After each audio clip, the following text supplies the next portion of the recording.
Right, so it's decided I'm going to learn English. Awesome. So, what is my first step? Oh, I know. I'm going to go to the country. Great. So, is traveling to the country to learn a language actually as important and necessary as we've all been taught to believe? Or is there actually another way of doing it? Let's find out now. Hey guys, what's up? It's Dale here, your English coach. To all of you coming back to the channel, welcome in again, and I'm really happy to see you here. And to anyone who's new, this channel is really just dedicated to helping all of you guys, most likely in the intermediate stage of your English journey, stuck in a plateau, kind of stuck, kind of understand quite a lot of the input or the listening, the reading, and understanding people, but you struggle very much with the output or the speaking part of things. You're stuttering, you're lost for words, you can't think, you're editing too much, all that stuff, and it's really stopping you from speaking fluently. And my job and my mission on this channel here is just to simply get you from where you are stuck now to to fluency, to really your end goal, whatever your end goal is, which usually is speaking fluently. That's what we try to aim to do here. So welcome in. If you would like, you can subscribe and like and follow for more content just like this. I hope you do. And with that said, we're just going to get into this video now. So as I said, is it possible to do it without going to the country? Is it absolutely necessary to have to go to the country to learn a language? We've all been taught, that this is the right way to do it, or this is the most. It's like the ultimate, dream. If you get to go to the country, that's like the quickest, fastest way to learn. And the short answer is yes. It is very, very, very useful, very powerful to be able to go to the country. But good news is, dum da da dum. You don't. I don't know why I did that. But the answer is you don't need to go to the country. The first thing is it's going to cost money. You're going to be spending quite a considerable amount of money just to go over there to enjoy and indulge in the travel and stuff. And I think that one's quite self-explanatory. It's quite simple, quite obvious. That one, you're going to be spending quite a lot of money. It's really basically on the travel, the hotel. This is all obvious stuff. I know you guys already know this. I just wanted to start off with the most obvious, which is travel. Going to the country, going to hotels, and just traveling to the country. It's going to cost. Second thing is, you're going to be gone for a while. This is maybe not as obvious. It's not going to sort of like. Maybe it's not so obvious to you, this one. You maybe didn't think about this one, but if you did go, you're going to be saying goodbye to your family, your friends, your loved ones, your pets, whoever it is. And you're going to have to go for a considerable amount of time. And that's the other thing. There's the time. We'll put those two together. It's fine. There's many reasons you shouldn't do this, or you don't have to, or it could be very harmful for you.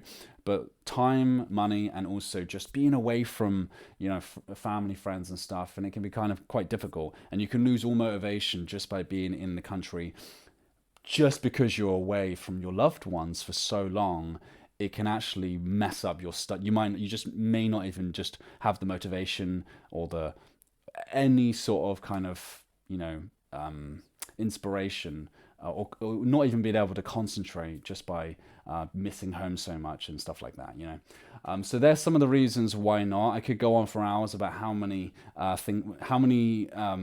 problems that can arise from it. It's also going to be stressful. There's many others as well. Like, you're going to be stressed. You might not be able to understand something. You may miscommunicate to somebody. You may annoy someone. People also won't have the patience for you. So there's many, many things. You need someone like a teacher, a tutor, a coach, like me, who's paid to actually be there to listen to you and help you and be very patient with you.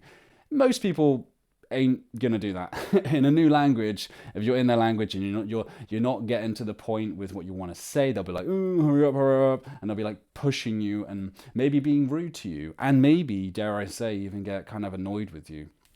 So it's not helpful for your mental state. It's not helpful for finances, money, and also time, and just the emotional side of being away, etc., etc. So they're all the reasons why you probably don't want to do this. A caveat or a side note to this, or an exception, is when you get to well, if you are the intermediate, that's absolutely fine.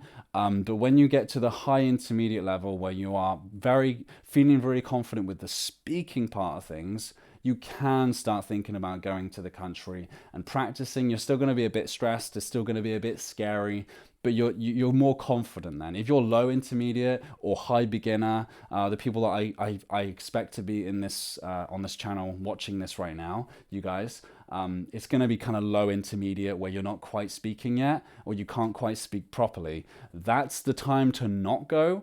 But the time to go will be when you're like B2. If you know this is, guys, this is like the scale of kind of gives you a guideline of like where you are in terms of fluency. It's just a guideline.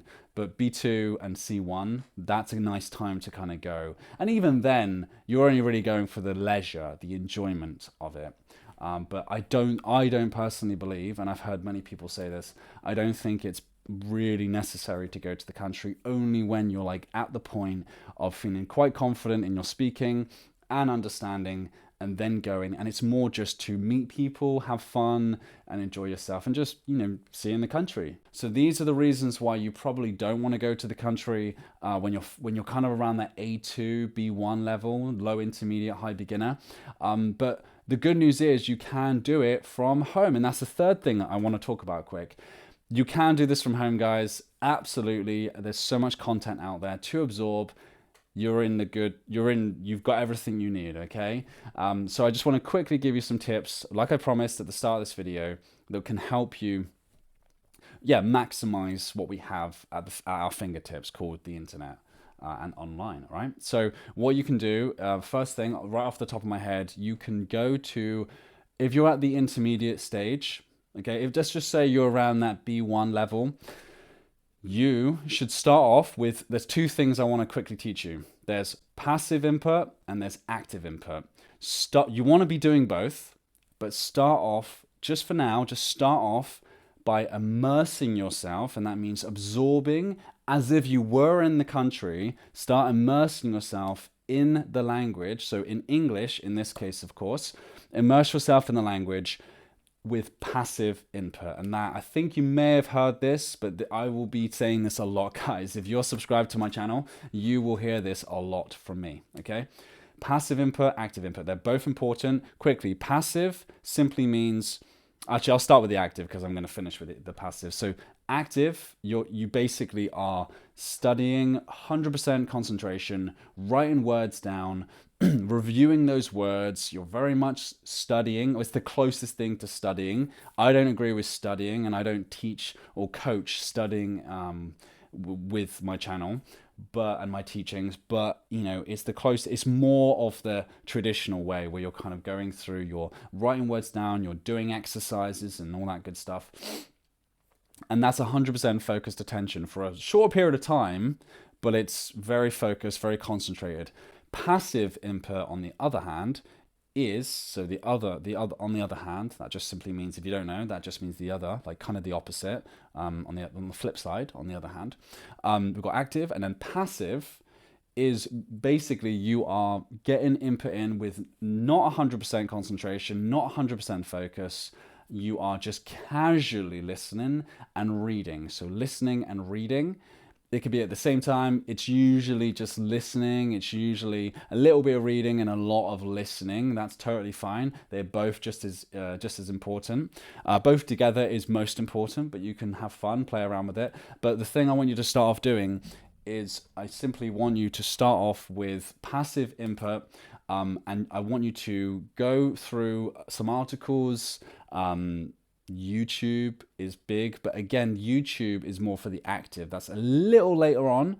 You can start now, that's absolutely fine, but passive input is what I want you to start with. And passive, you know, like I said, podcasts at an easier level, greater readers, which is basically just tailored stories and things, basically stories and maybe articles that are tailored to your level specifically. Just go a little bit above. And this is the secret, guys.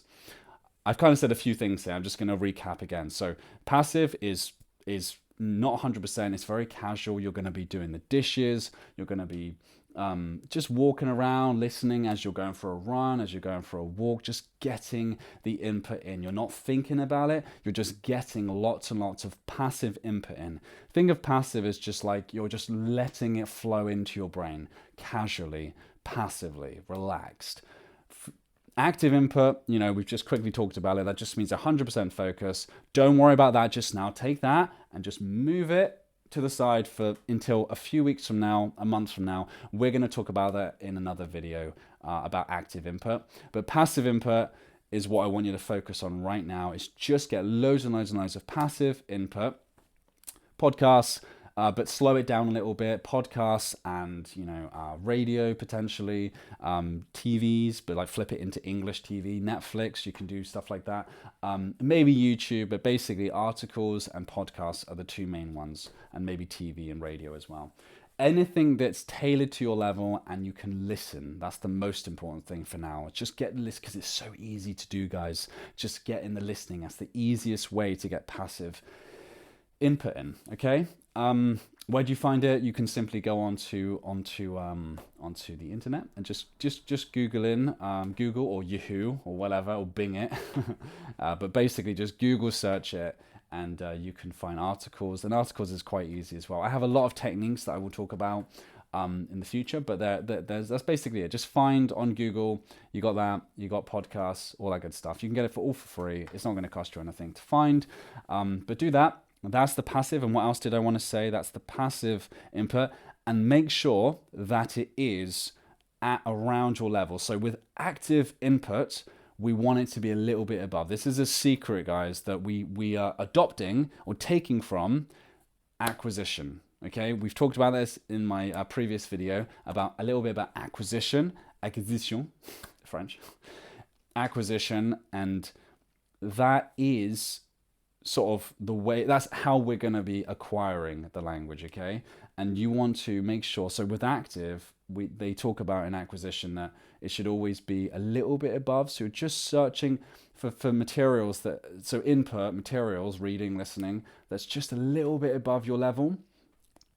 It's just challenging enough that it's pushing you, and you always want to be pushing. In fact, guys, it's better to be a little bit too difficult than too easy, believe me. So make sure you find materials that's just a little bit, if you can, that's the perfect amount. 80%, and I'll repeat, 80% is the perfect number. If you can find material, passive input, forgive me, active input is 80%. That's kind of where I tell my students to go, is 80%. For active, okay? You're gonna be doing a lot of that, so I'm telling you now just to save time. That's that.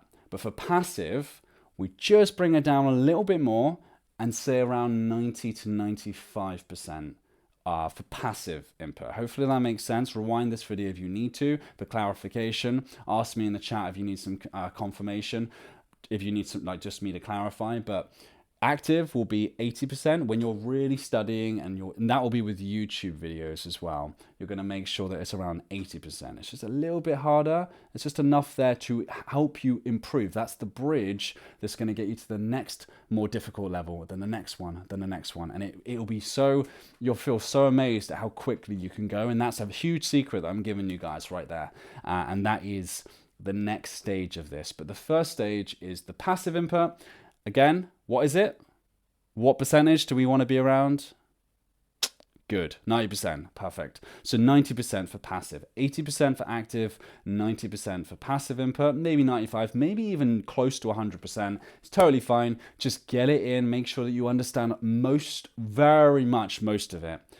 Active, it's like nearly most of it, 80%, but with passive, make sure it's almost all of it, like very close, like 90%, right? 95%. And then making sure the second thing to this is, so 90%, but the second thing is making sure that you are interested and you enjoy the content that you're taking in. Do not get in input that's talking about politics if you don't like politics. Don't get input in or read something or listen to a podcast that's talking about sports or basketball if you don't like sports and basketball. It's very simple, guys. Just follow and get in passive input that you either have a passion for, you're interested in, or you want to know more about it. Simple as that, guys, all right? But just to summarize, get your passive input in. You can do this from home, and where you're going to start, you're going to get passive input, 90%, 95% passive input. You can go on YouTube, but YouTube is more for later down the line. But if you have to, you have to. But I would go to articles and podcasts, and then making sure that you really enjoy, and are interested in the content. And that's the only thing I want you guys to do from now. No grammar studies, nothing else like that. No memorizing anything. Just as many hours as you can, just getting in the passive input. Okay. The next video, I'm going to talk about how much passive input you should be getting per day in order to see the most optimal results. Okay. So with that said, hopefully you enjoyed this. Make sure to subscribe, like, and all that stuff below to see more videos like this. Make sure to also tap the bell notification so you never miss any of these awesome videos, if I may say so myself. And I will see you really soon. Okay. See you in a bit.